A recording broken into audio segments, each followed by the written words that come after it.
Vocês já fizeram alguma oração bizarra? Do tipo assim, você orar algo nada a ver. Cara, eu preciso contar pra vocês. Talvez vocês se identifiquem comigo. Por quê? Olha só o que aconteceu. Lá na época que eu estudava, no primeiro, segundo e terceiro ano, eu ia pra escola a pé. Na verdade, sempre eu fui pra escola a pé. Desde a primeira série eu sempre fui a pé. Mas, no primeiro ano eu já tinha me convertido. Isso em 1999. Então eu já era convertido e eu ia de casa até a escola. Demorava aí por volta de uns 50 minutos, 55 minutos, por volta disso. E aí eu aproveitava para ir orando, né? Só que acontece, para eu gastar 1 hora até a escola, eu tinha que entrar às 7 lá, então eu saía às 6. E para levantar, sair de casa às 6, eu tinha que acordar umas 5. Então, muitas vezes, quer dizer, sempre eu tava com sono. E na oração, eu orava uns negócios muito, muito bizarros, do tipo: Senhor, eu te repreendo em nome de Jesus. Ou outra, pior que essa. Senhor, abençoa o diabo. Mano, muito bizarro. Quais foram as orações bizarras? Você já orou? Você deve estar falando aí, putz, eu já abençoei o diabo já algumas vezes nas orações ensonadas minhas. De repente, de noite, antes de dormir, você tá ali orando. E quem é que nunca pegou no sono enquanto orava? Aliás, falando nisso, eu lembro uma vez que a gente tava no acampamento, era de manhã, né? E você tá ligado que acampamento você dorme mal, você dorme pouco, não é tua cama e etc, né? Aí teve o culto de manhã, tal, foi uma bênção. E um amigo nosso ficou ali ajoelhado, tinha acabado já tudo, ele continuou ajoelhado ali. Você já tá imaginando, né? A gente foi pra almoçar, voltou, o cara tava ali. Falei, mano, aconteceu alguma coisa, né? O cara foi arrebatado, coisa do tipo. A gente foi lá, o cara babando o chão todo, tava dormindo, cara, que absurdo. Os caras achando, nossa, que espiritual. Nada, o cara tava dormindo pra caramba. E a galera achando que o cara era mó espiritual. O cara dormindo de babá. Mas enfim, quais foram as suas orações bizarras nesse sentido? Ou de repente você já orou e a ponto de dormir, você começou orando, falando com Deus, tal, quanto menos você viu, você começou a dormir. Aliás, falando em sono e momentos espirituais, deixa eu já até falar aqui, porque algumas pessoas falaram assim pra mim: Fê, eu tenho dificuldade na hora de ler a Bíblia, eu tenho sono. Aí eu perguntei, que horas você vai ler a Bíblia? Ah, de noite. O cara vai ler a Bíblia depois que sai da faculdade ou da escola, sei lá o que, trabalha o dia inteiro, faz um monte de coisa, chega em casa cansado e vai ler a Bíblia e fala que a Bíblia dá sono, que é ataque do diabo, o diabo tá tentando contra ele para que ele não leia a Bíblia. Não, cara, não tem nada a ver, é sono mesmo, não tem nada a ver com espiritual não. Então o que você faz? Você reserva um tempo antes, na hora que você não tiver com sono, de preferência de manhã, ou durante a tarde, enfim, um momento que você não tiver com sono, aí você vai fazer as suas atividades espirituais. Senão você vai acabar orando essas bizarrices aí, ou pegando no sono durante a oração, ou até mesmo, né, ficar babando no chão aí. Então, como diria uma piada de pastor, você tem que meditar na palavra e não medeitar na palavra. Ei, as piadas de pastor, né? Acho que eu tenho que fazer uma abertura só falando de piada de pastor. Você tem um pastor engraçadão assim? Mas agora chega de enrolação, porque meu nome é Fernando Ortega e esse é o Não Humor da Maçã Podcast.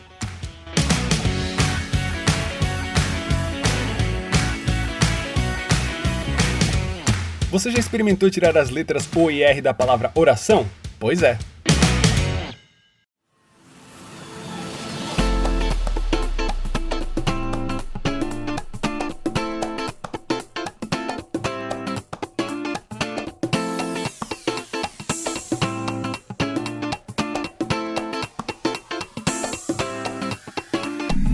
Começando aqui mais uma edição do Não Humor da Maçã Podcast, e neste episódio vamos falar sobre oração. Como eu já falei aqui na introdução, tira a letrinha O e R da palavra oração, o que sobra? Ação, exatamente, porque tem muita gente que tá só orando e sem agir.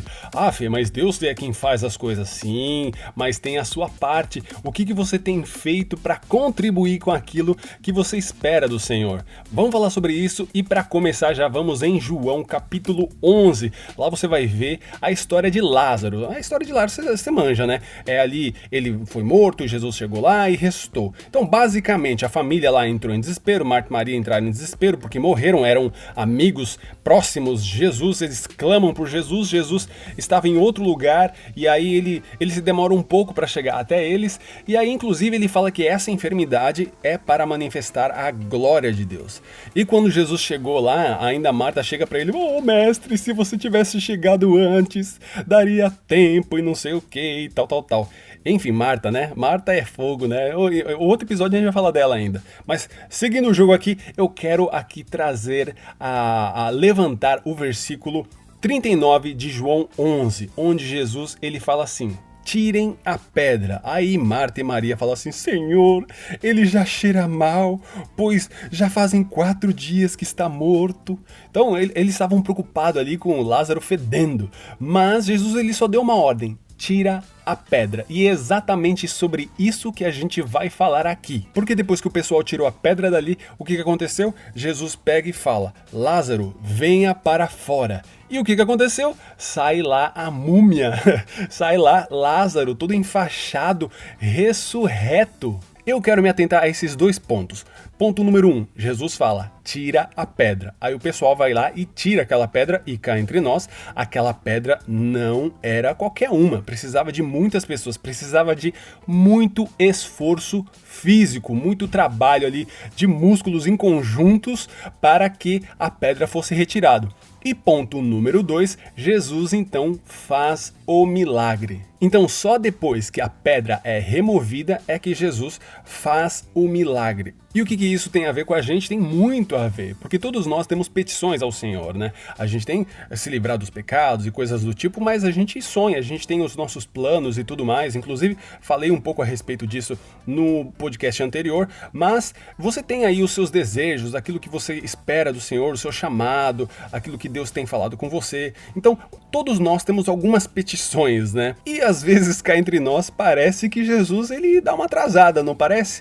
Parece mesmo a história de Lázaro, né? Ele dá uma atrasada e às vezes parece que é de propósito. Coincidência? Acho que não. Jesus, ele vai no tempo correto, no tempo certo. A gente acha que ele se atrasa, mas não é bem assim. Marta achou que Jesus estava se atrasando, mas não foi bem assim. Ele queria manifestar a glória de Deus naquela situação. Agora, eu quero levantar 3 exemplos que se encaixam com essa história, com esses 2 pontos. Tirar a pedra e fazer o milagre. Então, imagina você aí, né, falando aí de petições, de repente você quer passar no vestibular. Aí sempre tem aquele maluco que fala assim, eu quero passar, pastor, ora por mim, porque eu quero passar no vestibular. Aí o pastor pergunta, mas meu filho, você já estudou a respeito do assunto? Aí o cara fala assim, não, pastor, que é isso? Você tá muito carnal, eu sou espiritual, eu creio no Deus da revelação. Ele vai me entregar todas as respostas. E que beleza, né? E espero que você não seja um desses. Você pode pedir oração com certeza, mas saiba que essa oração não é para você passar, mas é para você manter a calma, para você não ficar ansioso, para você poder lembrar daquilo que você estudou. Eu acho engraçado quando algumas pessoas vêm e falam assim, poxa, ora por mim. Eu falo, por quê? Que eu fiz uma prova aí, ora para que o Senhor abençoe. Eu falei, mas você já não fez a prova? Sim, eu já fiz. Então, mas se você fez a prova, o que adianta a gente orar agora? Porque você já fez, tá feito. Você acha o quê? Que vai descer um anjo, vai lá pegar a sua prova e mudar as respostas, colocar ela certa para você passar? Não, já foi feito. A oração é para você manter a calma, para que não dê aqueles brancos na sua mente, para que o Espírito Santo te traga paz e te lembre daquilo que você já estudou. Então, orar ou pedir oração para passar num concurso, vestibular, seja o que for, sem ter estudado, não é ser espiritual, é ser relaxado. Mais uma vez, você tem que tirar essa pedra, que nesse caso é estudar, e muito, lembrando que a pedra era pesada demais.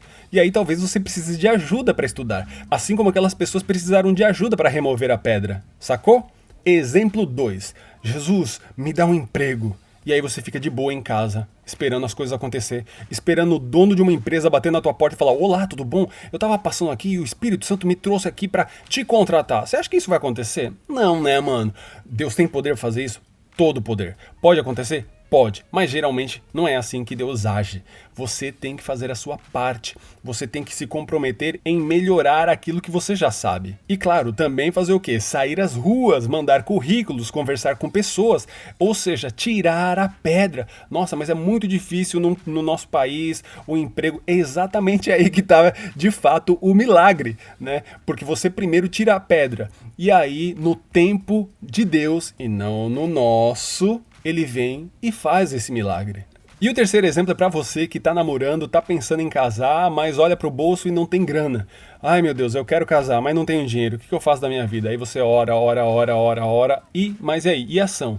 Você tem feito planilha? Você tem guardado dinheiro? Você tem se preparado para o casamento? Você está conversando com pessoas casadas para ver mais ou menos uma estimativa de gasto mensal? Cara, eu fiz isso. Antes de casar, eu conversei com pessoas casadas que me passaram ali uma média de quanto eles gastavam com telefone, internet, água, aluguel e coisas do tipo saúde e etc. para ter uma noção de quanto eu precisaria para poder casar. Montei uma planilha, coloquei meu salário, vi se dava, se apertava, onde eu podia tirar, onde eu podia deixar para mais para frente. E assim foi, e Deus foi fazendo o milagre, cara. Então, se você tá com vontade de casar, se você entende que é o tempo de começar a pensar nessas coisas, então já se programe. Não vai na loucura, não vai, não, Deus suprirá, cara. Bota no papel que isso é bíblico. Bota no papel o quanto você precisa de dinheiro para gastar e não se enforcar em dívidas. Reparou então que nesses 3 exemplos existe o milagre de Deus, mas antes dele é necessário que a gente remova essa pedra da frente? Existem pedras aí que tem que ser removidas, e quais são elas na sua vida? Como eu já falei no começo, se você tirar as 2 letras OR de oração, sobra ação. Então, cara, é momento de agir. Deus não é mordomo de ninguém e não tem filho mimado. Então temos que assumir a nossa responsabilidade daquilo que nós queremos fazer para glorificar o seu nome. Jesus, ele podia chegar e dar ordem a anjos para tirarem aquela pedra. Afinal de contas, ele ressuscitou uma pessoa. O que é tirar uma pedra do lugar? Poderia vir um vento impetuoso e arrancar aquela pedra dali. Mas ele disse: tira a pedra. É como se ele falasse assim: faz a sua parte aí, meu campeão. Deixa que o milagre eu faço. Então faz o seu trabalho e o milagre deixa para Deus. Ou seja, aí, ó, anota, posta no Instagram essa frase aqui, ó. O que depender de mim, eu faço. O que depender de Deus, eu oro. Entendeu? Esse é o resumo, essa frase é o resumo desse podcast. O que depender de você, querido, querida, faça, e faça com excelência, faça estudando, faça conversando com pessoas, porque na multidão dos conselheiros há sabedoria, como diz a palavra de Deus. Então faça da melhor forma possível, e o que depender de Deus, joelho no chão, ore, clame ao Senhor para que Ele ouça a sua oração e venha com o milagre, não no teu tempo. E saiba que muito provavelmente você vai achar que ele vai atrasar, mas assim como com Lázaro, o atraso dele é só para manifestar a glória de Deus na sua vida. Uma pedra daquelas precisava de ajuda, então você pode contar com os seus irmãos também para tirar as pedras do seu caminho. Isso vai abençoar a sua vida, vai abençoar estreitar laços com seus irmãos, vai abençoar não só a sua vida, mas também dos seus amigos. Tirar as pedras do caminho exercita seu músculo, e à medida que você vai tirando as pedras para que Jesus faça o milagre, mais forte espiritualmente você vai ficando. Você vai tirando essas pedras, Jesus vai fazendo o milagre e você vai crescendo na fé, porque você vê a olho nu Deus agindo em sua vida, e com isso você ganha mais fé ainda. Então você vai crescendo cada vez mais à medida que você vai arrancando essas pedras e vendo Jesus agir. E a pergunta que agora eu te faço é: e aí? O que está morto, assim como Lázaro, na sua vida? Qual área precisa de um milagre de ressurreição? Qual pedra você precisa mover?